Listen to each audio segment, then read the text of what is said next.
Yeah, the cats are very curious because it's time to open up what is essentially the next game in my collection. This is Massive Darkness 2. And I remember doing the unboxing for number 1, and I might even link that. But today we're opening Massive Darkness 2, which comes in these 3 lovely boxes. And with me I have some cats to help me. So we're gonna just go through these boxes and see what's going on with this game. Now this is a Kickstarter pledge for the Allin, so there is likely a great amount of stuff in here. I think this box says 16 kilos, which is roughly 30 pounds. And then there are 2 more boxes, so it's a whole bunch of game. Let's find out. So, okay, so there's so many boxes, so many things in here. Let's just get this out so that we can start opening things up. This is the problem of going all in. It becomes slightly overwhelming very quickly.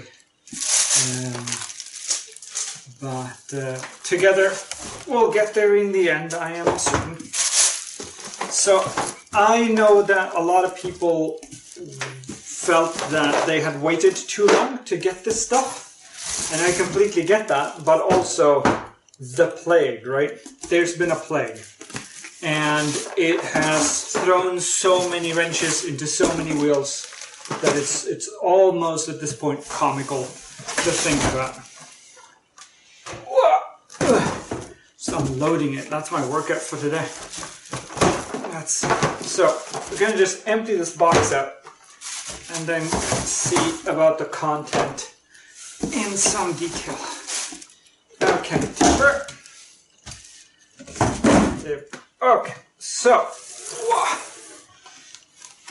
let's start with the basic box, which is now, of course, at the bottom. That's how it goes. There we go. So, here we are. Isn't that lovely? Massive Darkness 2.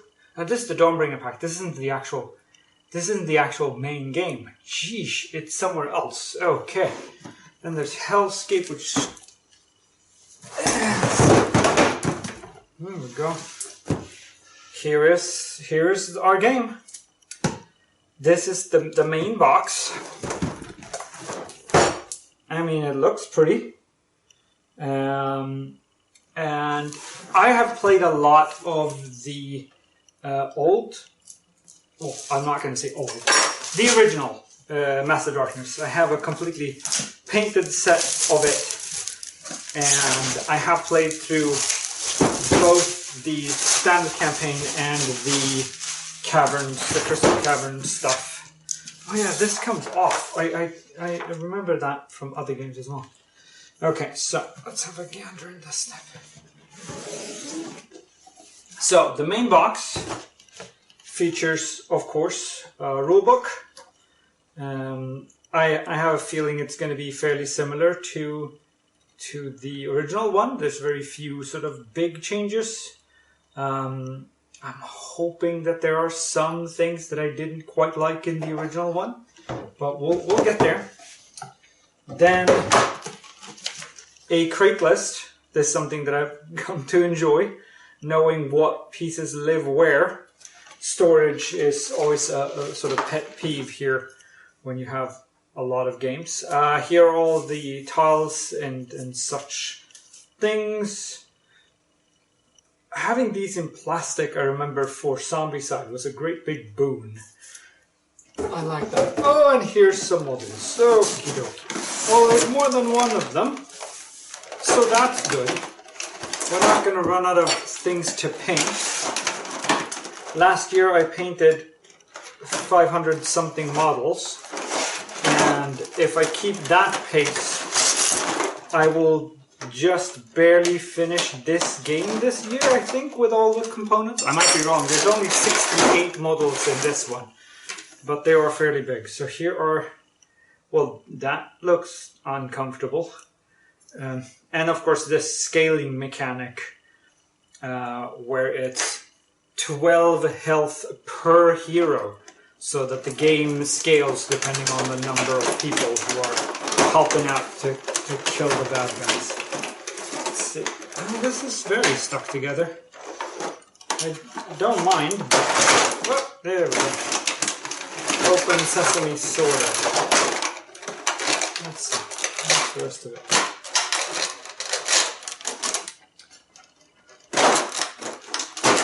Hard when I can't use my third hand for this, because that's holding the camera. Okay, so the models from Call Me Nuna are always of excellent quality. I'm not certain of some of the design choices they made for this particular game. Some of them are a bit cartoony, almost, and I would have liked them to go a bit more on the realistic side, possibly, but you can't complain about the quality of the sculpt or the make of these things. They're just excellent. These are some small dudes.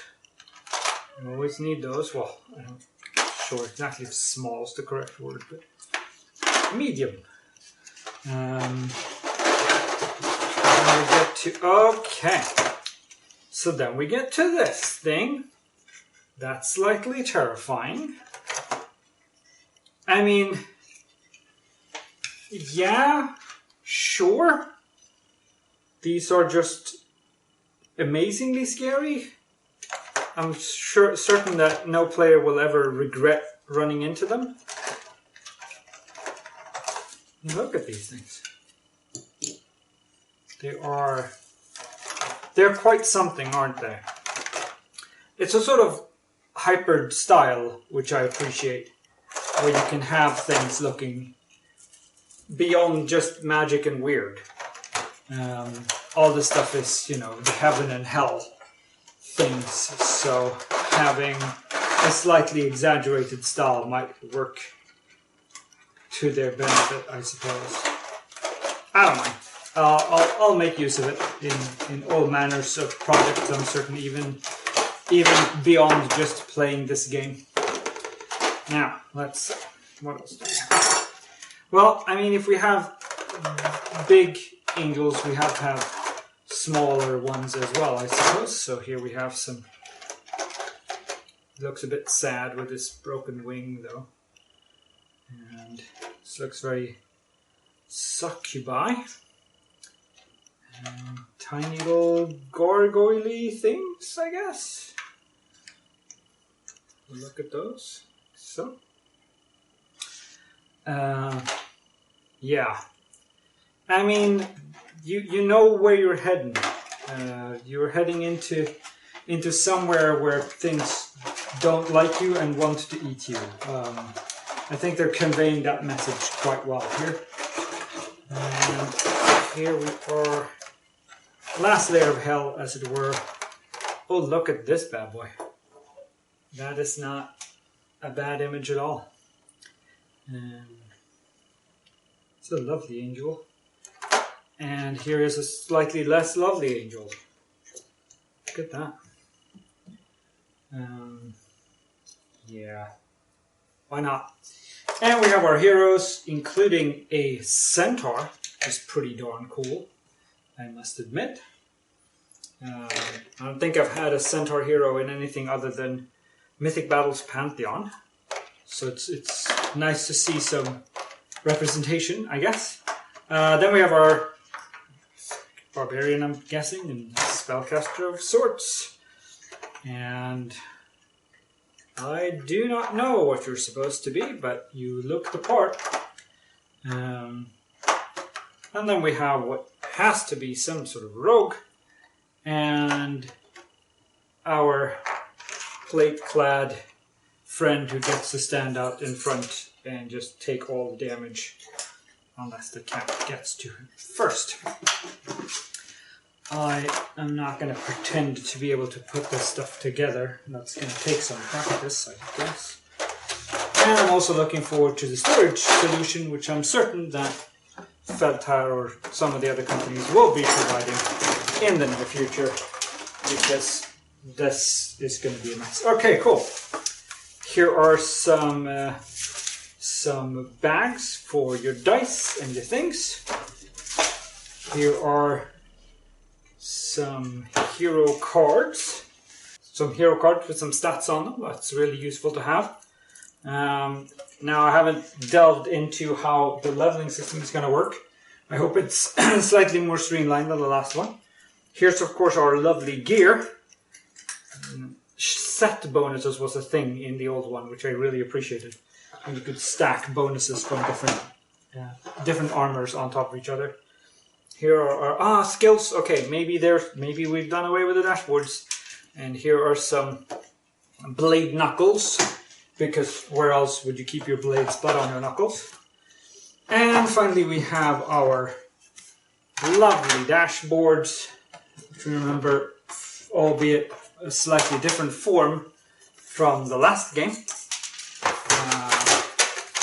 Some markings and stuff on them. This is going to be so cool to find out more about. Here we have our tiles. Now this looks very reminiscent of the last version, with its sort of just dungeony approach, shadows and dark. But then there's this stuff, which is clearly not like the old stuff at all. So that's useful. And here we have our dice set, which looks suspiciously like the old one. Yeah, that looks pretty much exactly like the old one. This does not. So yeah, that's gonna be a thing. I appreciate that they are innovating on their design of simpler elements. In this case, dice. And that was the main box. That tells us nothing. We bring forth into the light the Dawnbringer pack, which is part of our stretch goals.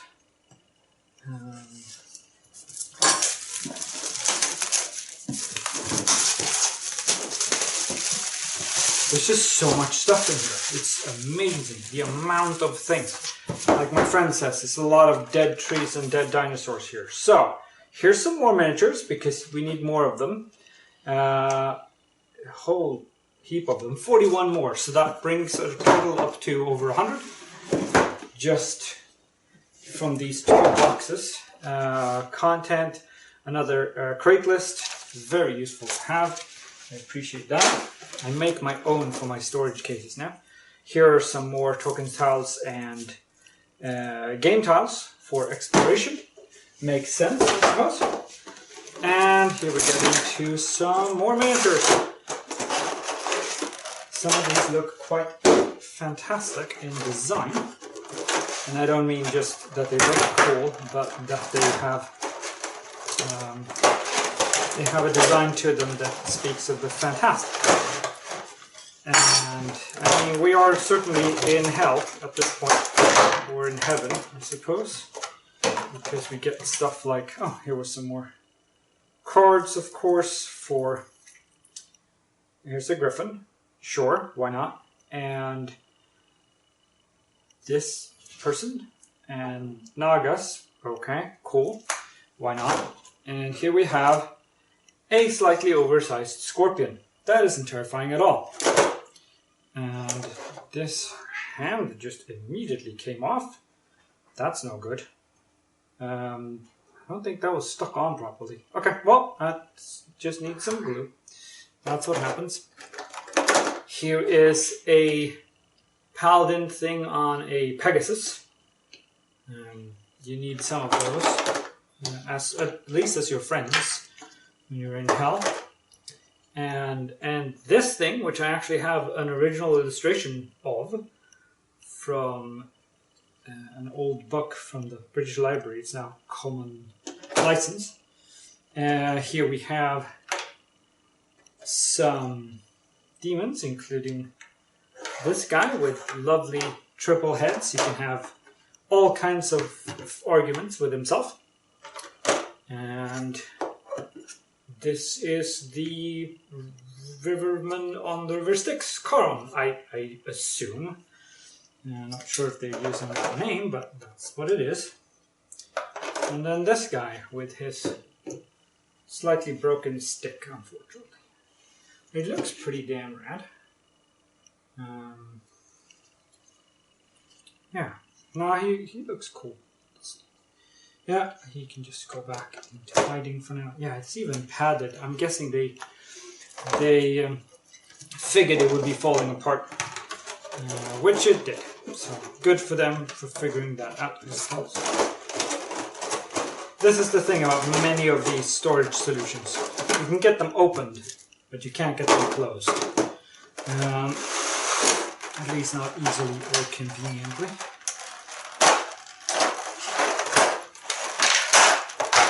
Here are some more heroes, including a rock star, has to be, of some description. This looks like an adolescent Skeksis, for those of you who watched The Dark Crystal. This is a wheel with a shield and some arms. I guess that's a thing. I mean, if you don't have any friends, you can always make them. I think that's what we're getting into here. Here we have the Naga, which I saw the card for. It's a very scary snake-looking person, I guess.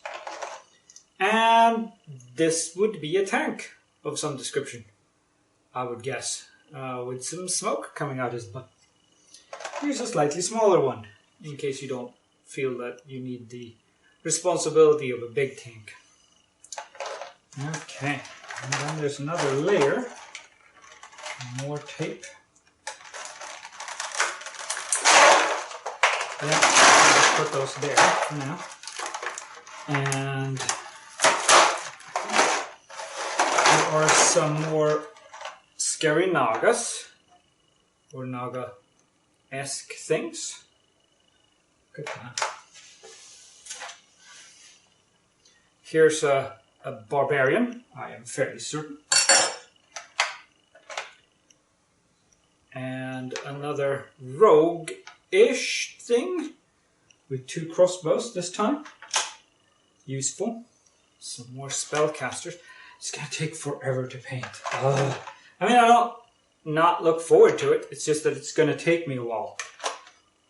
You should see the fully painted video in 2 or 3 years' time, I guess. Okay, I'm going to put that to the side so that we can move on to the next box. Okay, this is the Allin sleeve box, because plastic sleeves for cards is a thing. So it's just a box with just sleeves. That's all that you get here. And then you get some extra little cards taped to it on top. I've sleeved a bunch of these games. It's really quite useful to have. Okay, so here we have some portals, bear traps, fountains, forges, and spike traps as 3D models. Well, that's lovely.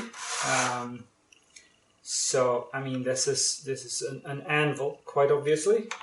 Here's a statue. Here is a scary-looking portal with some bones. Here's a spike trap, because it's not dangerous enough as it is, so we'll just add to that. And this is a bear trap. You just put that down and people will regret coming your way. And some statues. Okay, well, that's fancy. And a little card that has some wound markers on it for one reason or another. I'm guessing it's part of the game mechanics. Easy peasy. Okay. Onwards we go. Here are some doors and bridges. Jeff, maybe? I don't know. Let's find out. Oh, very pretty. So this is a very hellish bridge. I approve of this. And then there are some doors. And these are articulated so that you can pop them open, like so. And what I always liked about Massive Darkness doors is that they have this little tiny knob on the inside, which means that if you open a door, it will actually slightly stay open. It won't swing shut on its own. It's a very unhealthy looking door. If your door has more than 5 skulls, you might want to reconsider your choice of interior decorator. That could just be me, but that's what we're going to go for. Okay, here's some more tiles for the campaign Crystal and Lava, which I already have, so this is extraneous. But it was in the all-in pack, so that's what happens. Here's a token chest, not just a chest that is a token one. Representation matters and all that, but this is an actual sorting tray for your for all the tokens and stuff in this game, because there are a lot of them, and having them all sort of stuffed in a bag is not going to do anyone any good when you're looking for that elusive 2-wound heart or something. So instead, you get this lovely little box, nice and simple. You can pop out each segment like so, and sort all your tokens in there. I think I think there's a lot of care that's gone into this stuff to make gameplay actually easier. It's an officially licensed box, it says. Okay. Here is our Massive Darkness 2 Kickstarter upgrade pack, which contains the updated rules and cards so that you can use your Massive Darkness 1 stuff with Massive Darkness 2. That makes a whole lot of sense. I'm also looking forward to the zombie side crossover pack, but having a care as to your older fan base is always very refreshing to see. So this contains new dashboards. How do you open this thing? Oops. But I'm guessing this just replaces all of the cards in the old game so that everything works on the same principles now. So here is our upgraded rule book with some upgraded quests, with some new tiles and stuff. That's nice. And here we have old boss cards, for instance, being updated. Oh no! 2 eyes now. Cyclops Duo. So now they have 2 eyes in total, at least. And our Elephant with its 20 wounds per player. So this is all just basic cards upgrades for all of the heroes and all of the bosses in the old rule set. I think I can just replace the old rule set with this one and just be done with the old rule set then. That could be useful so that everything is harmonized. I wonder if that means I have to replay the old quests or if there'll be significant changes to them. Now, more dice, because there's nothing like running out of dice when you're hacking and slashing, so I got some more dice sets. I figured that was a fair deal. Here is our Zombie Zoid fantasy crossover. So for those of you who play either the Black Plague or the Green Horde, then this is for you, I assume. I play both of these, so that makes sense. And there we have inventory, 165 cards. Yeah, because you don't need to do any extraneous lifting when it comes to models or anything like that. Everything would be compatible. But here's our Necromantic Dragon, 30 health per pop. And here are our heroes. This is one of the new heroes being brought into Zombicide. Encounter cards. And Orc Necromancer from the Green Horde, for instance. So you can just use all those models that you have already, of course, painted, because you have painted them, right? Or is it just me? from the older game and bring that, or from Zombicide rather, and bring that into your playing experience. Or the other way around, you can just find your personal favorite hero in Massive Darkness 2 and take it into Zombicide to kill some zombies. Okay, here are some more 3D pack. Here are chests and pillars. I already have chests for the original one, but these are of course different. It's not the same design of either the normal or the special chest. These are new designs. And here are some pillars which you can break line of sight with and stuff. I remember from one of the latter adventures in the original campaign. Okay, now we're getting into add-ons in the first box. Then we have 2 more boxes because that's just how much stuff there is. Okay, so we're gonna go into the War of Souls. Now that seems ghostly. I think it might be. Let's find out. Well, the back has ghosts of some kind. Very nice texture here. The selection of paper is lovely, I thought. Okay, here's some markers. That's a banshee. That could be bad. And here are some storm elementals. So it gets worse. Now each expansion contains 2 mobs, a roaming monster, and mob item cards. Okay, let's have a look. See. It's of course also taped in. They really don't want anything damaged while in transit, and that's good. But this is not a great storage solution long term. I find it just falls over a lot. There's a bunch of things here that you won't be able to restore in a way like this. But here's our banshee. That's a storm elemental. So that's obviously a thing that we're gonna have to worry about.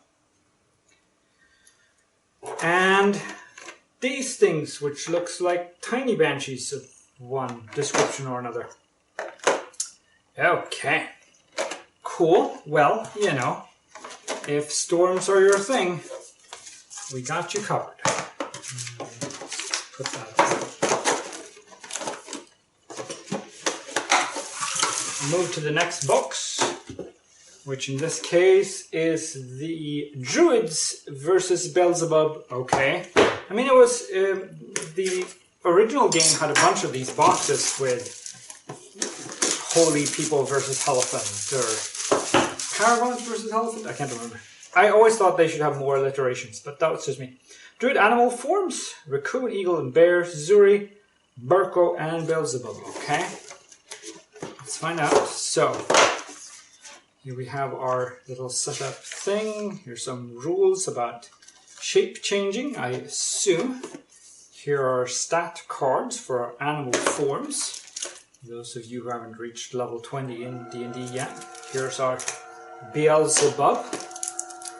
And here is our Druid Zuri. Not going to go into that. Okay. And here is our Druid Amulet. Those are probably quite useful, even though we don't know exactly what it does yet. And it houses a bird on a translucent base, which is always nice. There's a raccoon. It's a bear. It's not a super cool bear, but it's nice. And here is our Druid. And finally, this rather hellish looking gentleman. I'm assuming here that it looks like a gentleman, and it's probably not. It's just an it, but it's a very scary it. I applaud that.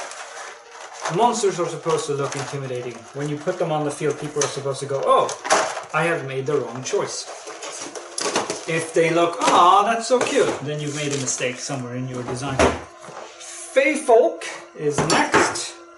Let's get into that. And have a look. See? Faithful dark pixie minions. There's a queen. There's some harpies. From that, it's need to throw back to somewhere. Here's some mob cards, including the queen. That looks absolutely terrifying. Faithful expansion cards. They're very insectoid. Not sure about that from a design perspective, but it makes them look distinct. I guess that's important. So let's have a look. We have, well, that is just very gaudy. This is slightly more terrifying. And harpies, because why not? And some more of these insect-like things. And finally this insect-like thing. These are all terrifying. I applaud these decisions. I'm sure that my players will learn to fear and hate them. And that is important when you're making your bad guys. Okay, now, wow, 3 more. Before we get to box number 2. Now, let's see, what is this? This is Monks, Necromancers versus Paragon. Okay, now, normally, when you see Necromancers, those will be bad guys. And here, I'm guessing the Paragon is the bad guy, because heaven and hell sort of thing. Okay, now let's find out. So we have a little rule insert about some setup and how to use power for your Necromancer. I guess they fuel up by murdering stuff, makes sense. Then we have a bunch of tokens for them. Here's our Paragon card, followed by Rhea, looks very monk, and some treasure. And we'll get into the models. Have a gander.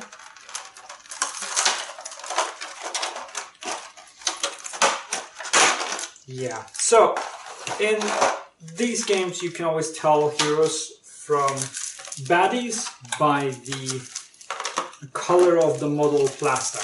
I think it's a fairly wise decision. So while this could easily have been the good guy in another game, it is the bad guy in this game. But yeah.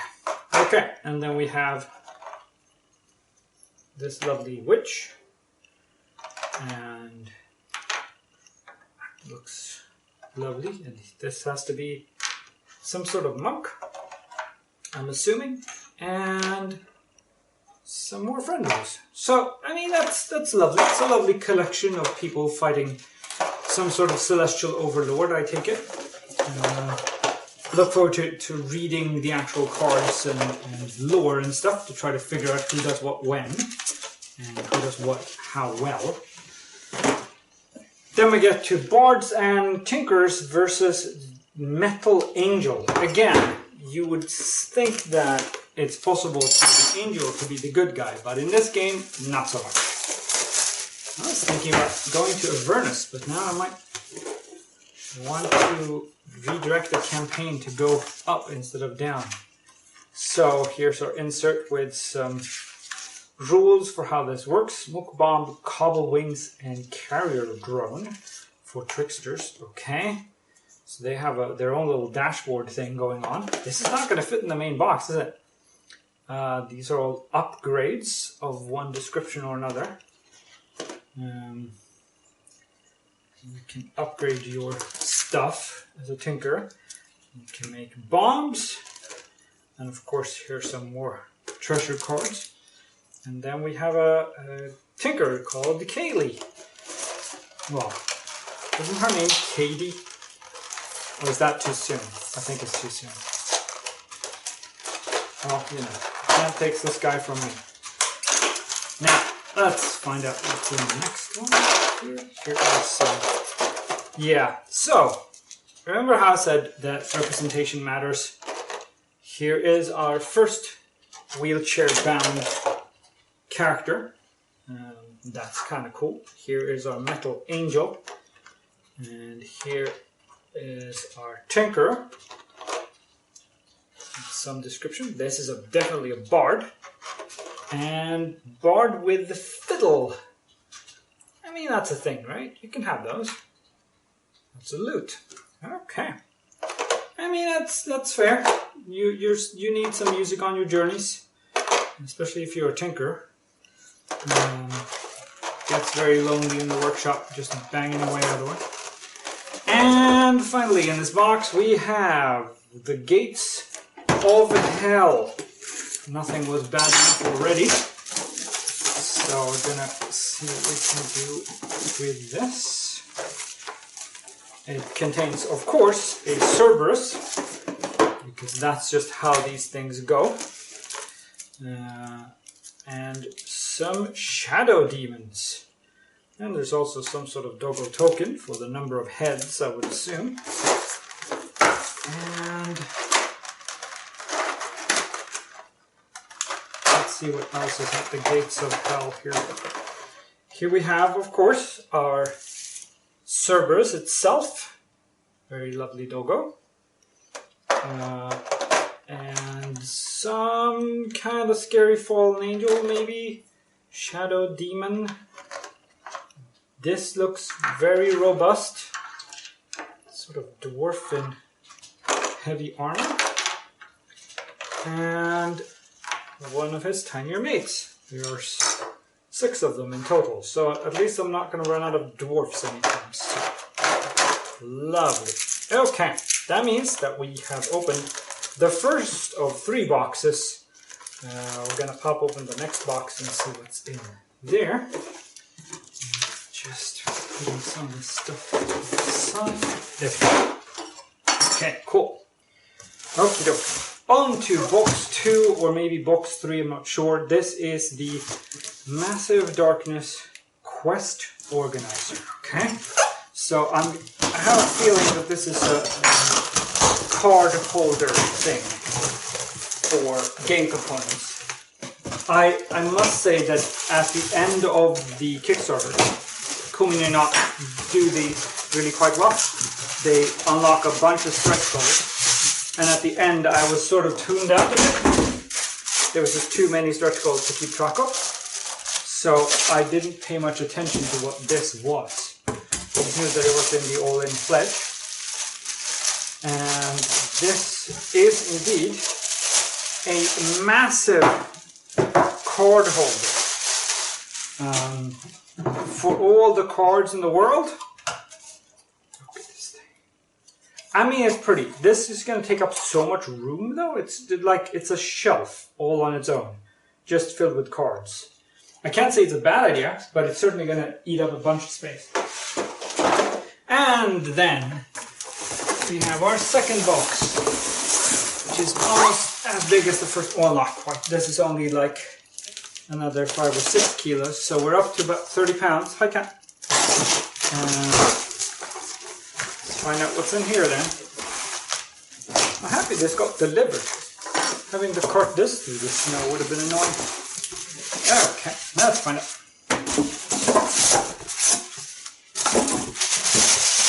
Hey, there's only 4 boxes in here. That's good. 1 and 2. Colorful 3 and a 4th one. Fantastic. That's okay. Cool. Now, this one says 1, 2, 3, 4 horsemen. Okay. Well, I have a feeling that the horsemen pestilence might see some use given our current climate. We're sure to find out. So here are 4 horsemen of the sad times, end times, sorry about that. So they have their own rule set, including their own mini campaign. When you have to face, the final quest is to face 4 horsemen, because sure. Here are some dashboards and stat cards. Here is our plague, including his skill cards. That I do not appreciate. Bad things that level up are never fun time for the players. Good times for anyone else, but here's some sort of famine. That's war, I'm guessing.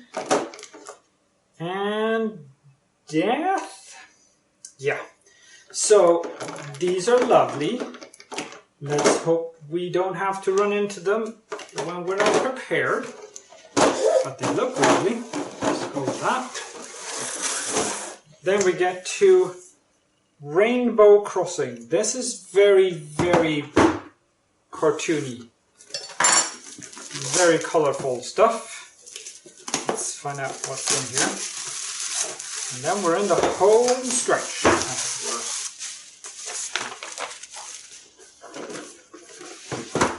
So, it has its own little rule booklet with some super fluffy auras, spiky umbrellas, rainbow drops, and bear hugs. Sure. So this is quite possibly some sort of twisted Care Bear hell. Some candy canes and things going on here. I'm not sure if I appreciate that. I like this though. This model sits in a depression like so, and have this on top so that nothing can press onto it directly. Because it has these lovely little horns. So this is some sort of scare bear, I'm guessing. It does look like it will eat you. And here's some lovely little treasures and some cupids.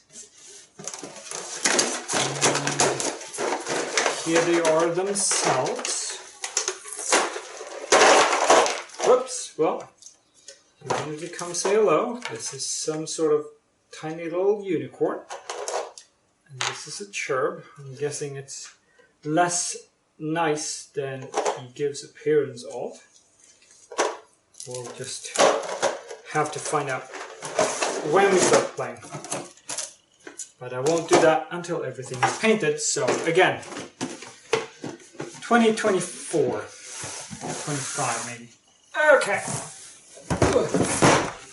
Heavenfall, you say? Well, it's already. Oh, there was something. That's Heavenfall has some sort of extra contained stuff in it. Let's find out what this is. Has its own rulebook, of course, with some more angels and things, including a town. Okay, so and achievements, okay. So these are main and side quests. How very MMO of them. The Duke of Hell. Okay, so here's our town with unlocks of some kind and drawing treasures and things. That's a thing. Here is Uriel, because sure, I mean, why not? And some monsters, including Hellfire Paladin. We have some more cards. Skills for a berserker in this case. And a snake ring. Not a snake belt, but a snake ring. And some more dice as well, in case you need more of them. And then we get into this thing, which we have to open first.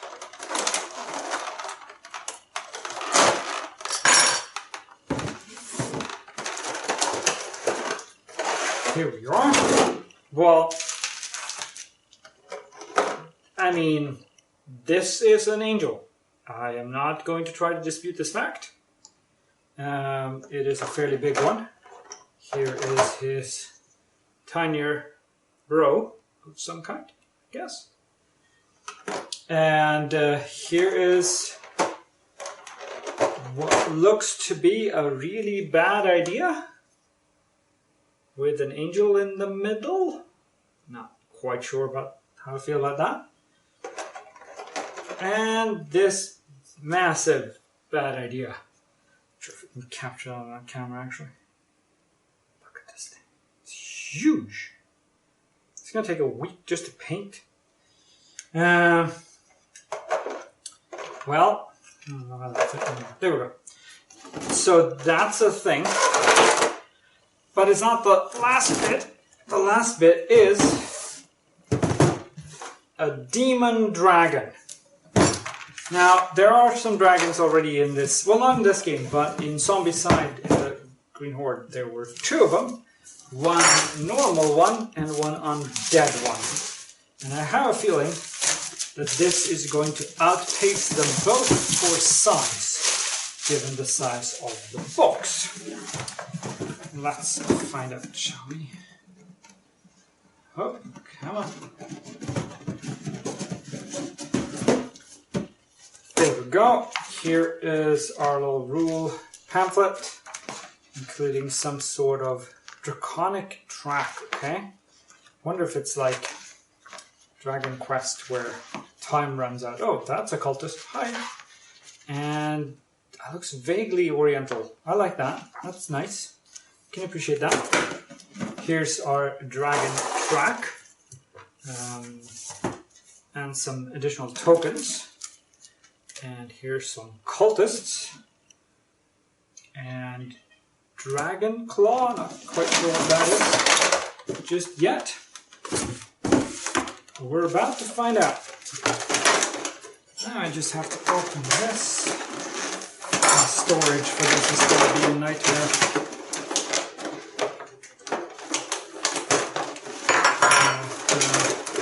That's what we pledged for, so that's what we're doing.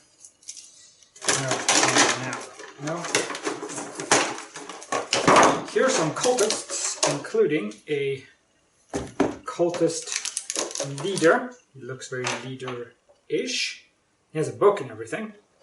Whereas the cultists themselves have no books, only swords, as is befitting. I'm not sure how they think they can help this guy. Oh, he is strapped in. Well, that's good. It makes it difficult to show him off, though. Let's do this, I guess. And clasp view. This is what unboxing is all about. But, I mean, this will protect this model from rattling around. A model of this size will generate enough kinetic energy inside the box to break details. Because this is huge. This is by far the biggest one in this game. If I thought that the Angel will take a week to paint, this is certainly going to outpace it. But it is an absolutely worthy ending point for my unboxing of all this glorious mess. And I hope that you enjoyed. I hope that you're getting your packs. And if you aren't, then if you're going on eBay to buy your own, then at least you know what to expect. And I hope you had a good time, and I will see you later. Take care now. Bye.